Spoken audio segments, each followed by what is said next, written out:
Each year of my life, I like to get a different journal and just sort of write, create art, do whatever I want, and collect them over the years to sort of read and reflect and celebrate memories. And I came across my journal from last year, 2024, and I read something. I think it just really resonates with a variety of things that I want to talk about today. I found the page. Look at that. There's one line that I want to share. For me, love has always been pink and green. As green pulls in the realities of life through courage, strength, and patience, while pink pushes the excitement of love with wisdom, joy, and passion.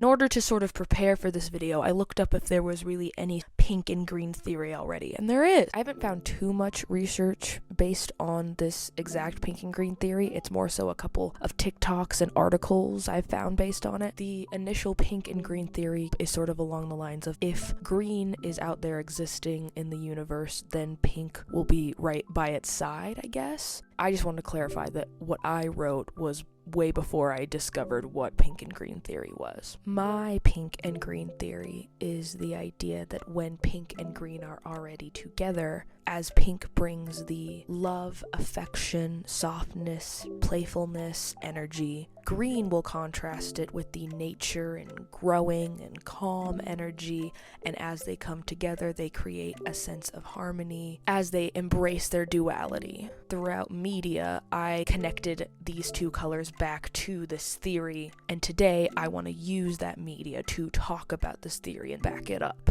which is why I wanted to talk about Wicked first. So, we're going to talk about Wicked now.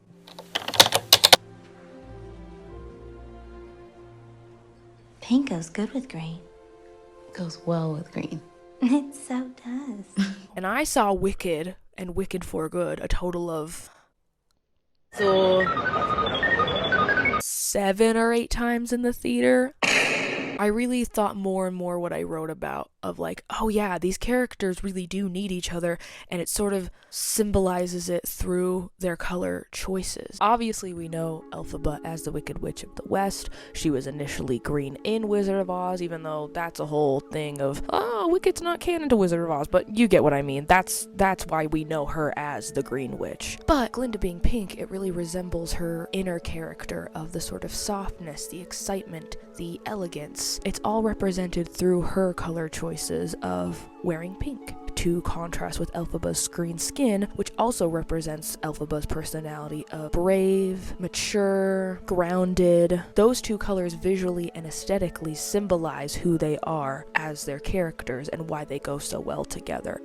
Hey, but I wrote that way before all of this Wicked craze and the releases of the Wicked movies. I want to clarify that. Before I even really fell in love with Wicked, there were other green and pink characters for me. There's so many green and pink characters if you think about it, but the two that always stuck out to me were, of course,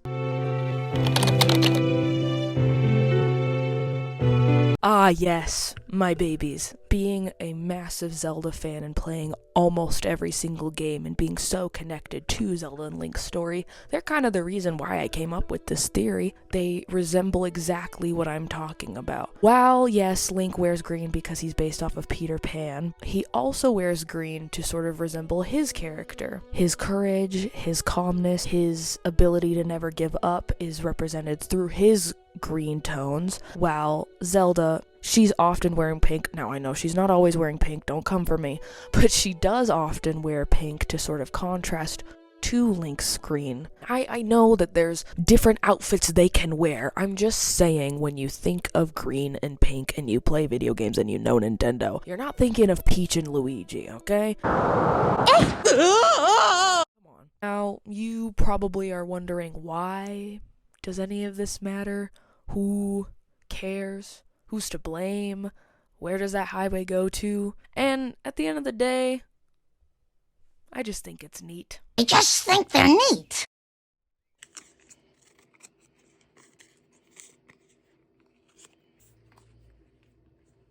But as I mentioned before, I collect journals each year to just sort of scrap my feelings and art and word vomit.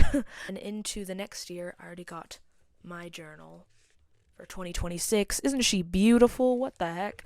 And I already created a page that just sort of reflects on what I'm talking about, you know? I literally found a picture of me wearing a green shirt holding my cat, and then a picture of Chris, who is very much the Glinda to my Elphaba, wearing a tiara with a pink frame. Like, come on. And I just sort of built off of it from there with adding different things. Obviously, I have a Zelda and Link, I have a Miss Piggy and Kermit, I had different stickers sort of resembling each color, and I just wanted to sort of pay homage to the words I spoke a year ago in both this silly goofy video and in the form of art.